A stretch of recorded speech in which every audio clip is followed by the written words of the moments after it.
កិច្ចប្រជុំបានចប់ហើយនៅវេលាម៉ោង2ជាងបន្តិចម៉ោងនៅទីក្រុងកូឡាឡាំពូហើយនៅក្នុងកិច្ចប្រជុំនោះជាធម្មតាយើងដឹងហើយថាប្រទេសថៃបានបន្តដាក់លក្ខខណ្ឌដែលដូចលើកមុនអញ្ចឹងក៏ប៉ុន្តែក្នុងនេះដើម្បីឲ្យកិច្ចប្រជុំឲ្យមានលទ្ធផលជាផ្លែផ្កានោះខាងភាគីកម្ពុជាបានលើកសំណើថាធ្វើយ៉ាងណាដើម្បីឲ្យមានបទឈប់បាញ់នៅម៉ោង12យប់នេះតែម្ដង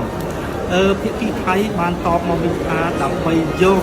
សំណើនេះជាផ្លូវការគឺត្រូវការឲ្យភាគីកម្ពុជាធ្វើជាសំណើជាលាយអក្សរឬក៏ជាផ្លូវការមួយទៀតដោយសារថាកិច្ចប្រជុំពេញអង្គនៅទីនេះហើយបន្ទាប់មកខាងម៉ាឡេស៊ីដែលជាម្ចាស់ផ្ទះនេះចង់បានលទ្ធផលចង់បានផ្លែផ្កាក៏ដូចជាបណ្ដាសមាជិកអាស៊ានដទៃទៀតនោះដូច្នេះឥឡូវនេះម៉ាឡេស៊ីបានបន្តធ្វើដឹកនាំដើម្បីឲ្យមានកិច្ចប្រជុំត្រីភាគីបន្តទៀតមានន័យថារដ្ឋមន្ត្រីការបរទេសកម្ពុជារដ្ឋមន្ត្រីការបរទេសរបស់ថៃហើយនិងរដ្ឋមន្ត្រីការបរទេសរបស់ម៉ាឡេស៊ី